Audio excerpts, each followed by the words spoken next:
జగన్ మహాకూటమి బీసీవై పార్టీని చేర్చుకోవాలని ఆరాటం. మీడియాలో జోరుగా వార్తలు. బీసీవై పార్టీతో జట్టు కడితేనే భవిష్యత్తు అని రాజకీయ వర్గాల్లో ఓ ప్రచారం.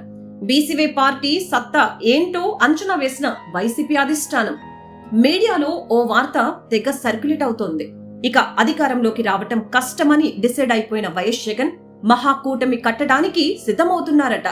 ఆ మహాకూటమిలో ఉండే ప్రధాన పార్టీ బీసీవై పార్టీ అని పెద్ద చర్చ జరుగుతోంది. ప్రస్తుతం ఏపీలో బీసీ లోకం మొత్తం బీసీవై పార్టీ వెనకే ఉందన్నది 100% నిజం. ఏప్రిల్ 11న బీసీల హక్కుల కోసం పెట్టిన 5 డిమాండ్ల సాధనకు 4 రోజుల పాటు నిరాహార దీక్ష చేశారు బీసీవై పార్టీ అధినేత బోడే రామచంద్ర యాదవ్. ఒక్క బీసీలే కాదు, బీసీవై పార్టీ వెనుక కాపు సామాజిక వర్గం కూడా పెద్దెత్తున తరలి వెళ్తుందని వైసీపీ బలంగా నమ్ముతోంది. సో రేపొద్దున బీసీవై పార్టీతో పొత్తు పెట్టుకుంటే అటు బీసీలు ఇటు కాపులు ఎటూ వెళ్లరు అనేది వైఎస్ జగన్ ఆలోచన అనేది మీడియాలో వార్తలు హల్చల్ చేస్తున్నాయి. పైగా క్షేత్రస్థాయిలో రోజు రోజుకు విస్తరిస్తూ దూకుడుగా వెళ్తున్న పార్టీ బీసీవై పార్టీ. ఒక విధంగా ప్రతిపక్షంగా ఉన్న వైసీపీ కూడా చెయ్యలేని ఎన్నో పోరాటాలను చేసి ప్రభుత్వాన్ని గడగడలాడించిన చరిత్ర ఉంది. ముఖ్యంగా రైతులు, దళితులు, కార్మికులు, పేదల పక్షాన నిలిచి కొట్లాడింది బీసీవై పార్టీ మాత్రమే. సో ఈ క్రమంలో అధికార కూటమిని కొట్టాలంటే, రాబోయే ఎన్నికల్లో రాజకీయ సమీకరణాలను సరికొత్త మలుపు తిప్పాలంటే బీసీవై పార్టీ లాంటి శక్తివంతమైన పార్టీతో జత కట్టాల్సిందేనని వైఎస్ జగన్ భావిస్తున్నారట. దళితులు, బీసీలు, కాపులు ఈ 3 సామాజిక వర్గాలు దూరం అవటం వల్లే అధికారాన్ని కోల్పోయారు వైఎస్ జగన్.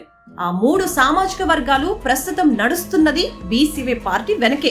అందుకే రామచంద్ర యాదవ్ స్థాపించిన బీసీవై పార్టీతో జగన్మోహన్ రెడ్డి జట్టు కట్టాలని అనుకుంటున్నట్లు రాజకీయ వర్గాల్లో జోరుగా చర్చ సాగుతోంది.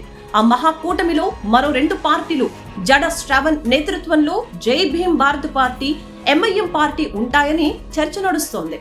అయితే అటు టీడీపీ ఇటు వైసీపీ ఈ 2 పార్టీలకు సమదూరం పాటిస్తానని ముందు నుంచి చెబుతున్నారు బీసీవై పార్టీ అధినేత బోడే రామచంద్ర యాదవ్. ఎంతసేపు ఈ 2 పార్టీలకు అవకాశం ఇచ్చి గద్దెనెక్కించడమేనా, మరో రాజకీయ పార్టీ రావొద్దా అనేది బీసీవై పార్టీ ప్రశ్న.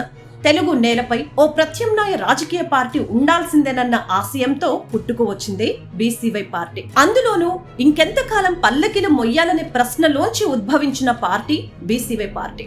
జెండాలు భుజాన మోసాం, టీడీపీ వైసీపీలను అధికారంలోకి తీసుకొని రావడమేనా, బీసీలు కాపులు గద్దెనెక్కకూడదా అని నిత్యం ప్రశ్నిస్తున్న జననేత బోడే రామచంద్ర యాదవ్.